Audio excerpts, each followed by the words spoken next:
Sejarah kerajaan Inggeris adalah kisah yang menakjubkan, dimulai dari abad ke-5 ketika kekuasaan Romawi mundur dan kerajaan kecil Anglo-Saxon muncul. Wessex di bawah Raja Alfred yang Agung berhasil menahan serangan Viking dan menjadi fondasi Persatuan Inggeris. Pada tahun 927, Athelstan dinyatakan sebagai raja pertama yang memerintah seluruh Inggeris. Penaklukan Norman pada tahun 1066 mengubah segalanya, memperkuat monarki dan memperkenalkan bahasa serta budaya baru.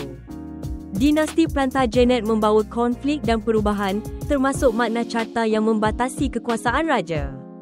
Kemudian, dinasti Tudor muncul dengan stabilitas, di mana Henry ke-8 memisahkan gereja Inggeris dari Paus. Setelah itu, ketegangan antara monarki dan parlimen memicu Perang Saudara Inggeris. Dengan restorasi monarki dan revolusi agung, Inggeris bertransformasi menjadi monarki konstitusional.